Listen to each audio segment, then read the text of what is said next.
नमस्कार विद्यार्थी मित्रांनो, इन्फिनिटी इंजिनिअरिंग अकॅडमीच्या यूट्यूब चॅनलवरती मी प्रमोद देशकरी आपणा सर्वांचं स्वागत करतो।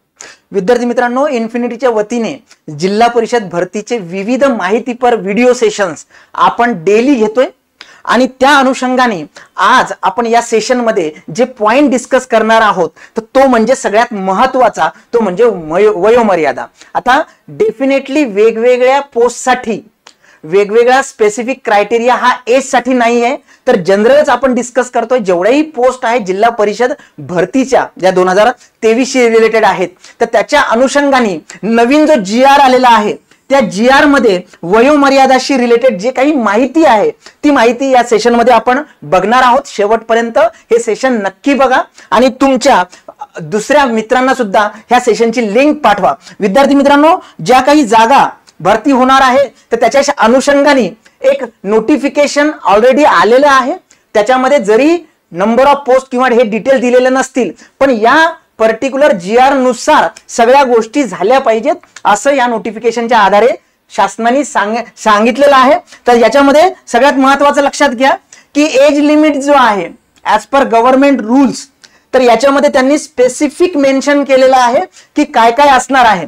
जर ओपन कॅटेगरीचा एखादा विद्यार्थी असेल तर डेफिनेटली मिनिमम एज लिमिट त्याचा 18 असेल आणि जे रिवाइज एज लिमिट आहे जो 3 मार्च 2023 चा GR आहे आणि 31 डिसेंबर 2023 पर्यंत जो लागू आहे, तर त्याच्या अनुषंगाने जर ओपन विद्यार्थी असेल, अनरिझर्व कॅटेगरीचा विद्यार्थी असेल, जनरल विद्यार्थी असेल, तर मॅक्सिमम एज लिमिट जी आहे ती 40 आहे।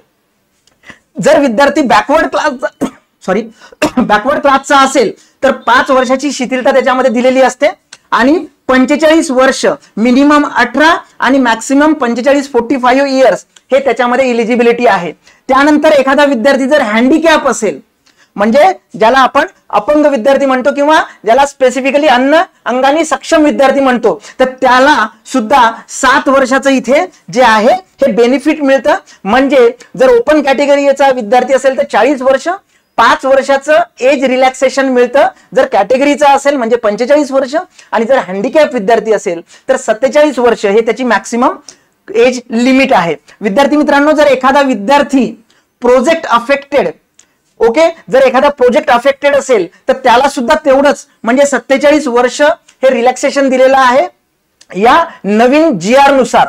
त्याच्या व्यतिरिक्त जर अर्थक्विक अफेक्टेड असेल, म्हणजे जर एखादा प्रोजेक्ट प्रकल्पग्रस्त असेल तर 47 वर्ष, तसंच अर्थक्विक किंवा भूकंपग्रस्त ज्याला म्हणतो आपण असा जर एखादा विद्यार्थी असेल तर त्याच्यासाठी सुद्धा 47। म्हणजे मग लक्षात घ्या की ओपन साठी 40, जर हँडिकॅप असेल तर 45 आणि प्रकल्पग्रस्त भूकंपग्रस्त त्याच्या व्यतिरिक्त जे स्पेसिफिक विद्यार्थी आहेत त्यांच्यासाठी इथे 47 वर्ष हे त्यांनी दिलेलं आहे। डिप्लोमा ग्रॅज्युएट अंशकालीन होल्डर जर असेल तर त्याच्यासाठी इथे बघा 57 वर्ष दिलेलं आहे। आता याच्यामध्ये सगळ्यात महत्त्वाचं लक्षात घ्या की स्पेसिफिकली एखाद्या विभागामध्ये ऑलरेडी कार्यरत आहे आणि अंशकालीन तो कर्मचारी असेल तर तिथे मॅक्सिमम बघा 57 वर्ष दिलेलं आहे।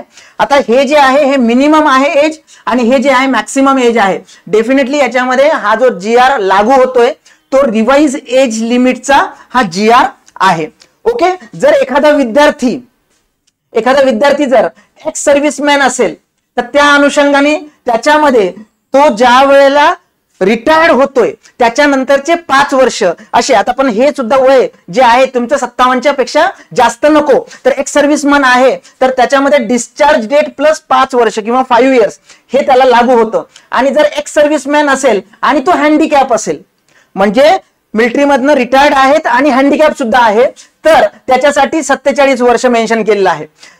खेळाडूसाठी जर स्पोर्ट्समन असेल, स्पोर्ट पर्सन असेल तर मिनिमम 18 आणि मॅक्सिमम 45 इयर्स दिलेले आहेत। आणि जर ऑर्फन असेल तर मिनिमम 18 आणि मॅक्सिमम 45 वय हे दिलेलं आहे। विद्यार्थी मित्रांनो, हा टेबल खूप महत्वाचा आहे। तुम्ही ज्या कॅटेगरीला बिलॉंग करता त्या कॅटेगरीशी रिलेटेड हा नवीन GR आहे ज्याच्यामध्ये एज रिलॅक्सेशन हे मेन्शन केलेलं आहे। एखादा अनाथ विद्यार्थी असेल, जसं मी सांगितलं ऑर्फन असेल, तर डेफिनेटली त्याला 45 वर्ष वयाचा आहे. आणि जर चिल्ड्रेन ऑफ फ्रीडम फायटर स्वातंत्र्य सैनिकाचा पाल्य असेल 1991 सेन्सस स्टाफ, जर त्या केसमध्ये स्पेसिफिकली या वर्षीची रिलेटेड सेन्सस स्टाफचं जर कोणी पाल्य असेल तर मिनिमम 18 आणि मॅक्सिमम 47 असे मेन्शन केलेले आहेत या पर्टिक्युलर GR मध्ये. या GR ची कॉपी आपण टेलिग्राम जे चॅनल आहे त्याच्यावरती सुद्धा प्रोव्हाइड केलेली आहे. विद्यार्थी मित्रांनो, याच्यामध्ये एजशी रिलेटेड खूप महत्वाच्या काही गोष्टी दिलेल्या आहेत. आता स्पेसिफिकली स्पेशल केस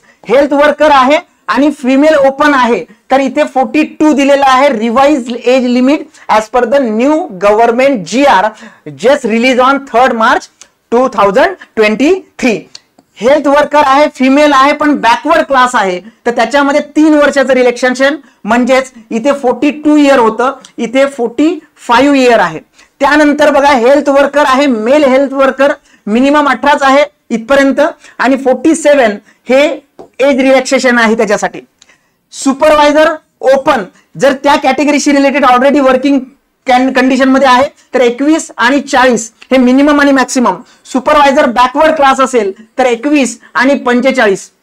आणि त्याच्या व्यतिरिक्त विद्यार्थी मित्रांनो, सिव्हिल इंजिनिअरिंग असिस्टंट असेल किंवा वेगवेगळ्या पोस्टवरती काम करत असेल काही विद्यार्थी, तर त्याच्यासाठी मिनिमम 18 आणि 49 वर्ष वय हे मॅक्सिमम एज लिमिट दिलेलं आहे. आता जे ऑलरेडी काहीतरी स्पेसिफिकली काम करतात त्यांच्याशी रिलेटेड हे इन्फॉर्मेशन आहे.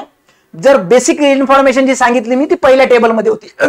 याच्यामध्ये लक्षात घ्या की 40 वर्ष ओपन आणि त्यानंतर रिलॅक्सेशन. आता याच्यामध्ये एक महत्वाचं आहे, for those who had file the application form for March 2019. आपल्याला माहिती आहे कोरोना कंडिशन मध्ये 2 वर्ष कुठल्याही रिक्रुटमेंट आले नव्हत्या आणि त्यावेळेस शासनाने या विद्यार्थ्यांची ज्यांचं एज बार झालं तर त्या विद्यार्थ्यांचं नुकसान होऊ नये म्हणून 2 वर्षाचं रिलॅक्सेशन त्यांना दिलेलं आहे. त्या विद्यार्थ्यांसाठी maximum age criteria will not be applicable, but the age of candidate should not be more than 58 years at the time of appointment. तर त्या विद्यार्थ्यांसाठी ही गोल्डन अपॉर्च्युनिटी आहे. मॅक्सिमम याच्यापेक्षा जास्त नको, पण त्याच्यापेक्षा कमी असेल तर ते विद्यार्थी इथे पात्र आहेत. विद्यार्थी मित्रांनो, जे GR दिलेला आहे भरती प्रक्रियेशी रिलेटेड, तर याच्यामध्ये शैक्षणिक अर्हता असेल किंवा वय असेल तर हे कुठल्या तारखेशी रिलेटेड मोजायचं याच्याशी संबंधित सुद्धा स्पष्ट आणि क्लिअर निर्देश जे आहेत किंवा निर्देश जे आहेत ते महाराष्ट्र शासनाने विविध विभागांना दिलेले आहेत. तर याच्यानुसार जर आपल्याला बघायचं झालं तर सद्यस्थितीत असलेली वयोमर्यादा दिनांक 3 मार्च 2023 चे शासन निर्णयानुसार दिनांक 31 डिसेंबर 2023 पर्यंत कमाल वयोमर्यादा किंवा त्या पर्टिक्युलर 2 वर्ष इतकी शिथिलता खुल्या प्रवर्गासाठी 40 वर्ष व मागास प्रवर्गासाठी 45 वर्ष विचारात घेण्यात यावी. म्हणजे याच्यामध्ये इथे डेट लक्षात ठेवा की या 31 डिसेंबर 2023 शी रिलेटेड हे याच्यामध्ये मेन्शन केलेलं आहे. विद्यार्थी मित्रांनो, याच्याशी रिलेटेड जे रेफरन्स दिलेला आहे तर तो सुद्धा त्याच PDF मध्ये अटॅच केलेला आहे, जो मेन्शन करतो की हे जे वयोमर्यादा आहे 31 डिसेंबर 2023 पर्यंत कन्सिडर करण्यात यावी. विद्यार्थी मित्रांनो, या पर्टिक्युलर सरळ सेवा भरती प्रक्रियेच्या जाहिरातीमध्ये वयोमर्यादेत सूट देण्याबाबतची दक्षता त्या विभागाला घेण्याचं सांगितलेलं आहे. तसंच भरती प्रक्रियेसाठी उमेदवारांचे वय निश्चित करण्यासाठी दिनांक 1 जून 2023 हा दिनांक निश्चित करण्यात येत आहे. जो GR आहे तो 31 डिसेंबर 2023 पर्यंत लागू होईल. आणि आता या ZP रिलेटेड जे काही डेट आहे कॅल्क्युलेशनची तुमच्या एज किंवा तुमचं ग्रॅज्युएशन किंवा एज्युकेशनल क्रायटेरियासाठी तर ती आहे 1 जून 2023. विद्यार्थी मित्रांनो, अजूनही तुमच्या मनामध्ये काही शंका असतील तर नक्कीच आमच्या IVR क्रमांकावरती तुम्ही आम्हाला कॉल करू शकता. आणि जिल्हा परिषद भरतीसाठीची हायब्रिड बॅच, ऑनलाईन आणि ऑफलाईन अशी कंबाईन बॅच, त्याच्यामधल्या स्थापत्य अभियांत्रिकी सहाय्यक या पदासाठीची डेडिकेटेड CA ज्याला म्हणतो आपण, अशी एक ऍडमिशन बॅच आपली आता स्पेसिफिकली ऍडमिशन सुरू आहे. त्याच्याशी निगडीत तुम्हाला कुठलीही माहिती हवी असेल तर आपल्या IVR 788 781 1411 वर तुम्ही कॉन्टॅक्ट करू शकता. विद्यार्थी मित्रांनो, झेडपीची तयारी जर करत असाल तर नॉन टेक्निकल जेवढ्या काही पोस्ट असतील किंवा नॉन टेक्निकल विषयांचा जर तुम्हाला अभ्यास करायचा असेल तर एक बेस्ट बुक जिल्हा परिषद भरती संपूर्ण मार्गदर्शक भाग 1 नॉन टेक्निकल, याच्यामध्ये 1000 पेक्षाही जास्त प्रश्न आहेत. त्याच्या व्यतिरिक्त याच्यामध्ये मराठी, बौद्धिक चाचणी, इंग्रजी, सामान्य ज्ञान हे सगळे विषय कव्हर होणार आहेत. विद्यार्थी मित्रांनो, हे पुस्तक आरोग्य सेवक, औषध निर्माण अधिकारी, कनिष्ठ अभियंता स्थापत्य, कनिष्ठ आरेखक, कनिष्ठ सहाय्यक, लघुलेखक, स्थापत्य अभियांत्रिकी सहाय्यक, रिंगमन या सगळ्या पदांसाठी हे पुस्तक बेस्ट आहे, कारण याच्यामध्ये पूर्ण नॉन टेक्निकल तुमचा कव्हर होईल. याच्यामध्ये जेडपीचे जे मागचे प्रश्न आहेत, जुन्या प्रश्न आहेत, जुन्या परीक्षांमधील प्रश्न आहेत ते आणि संभाव्य प्रश्न असे 1000+ अतिसंभाव्य प्रश्न या बुकमध्ये दिलेले आहेत.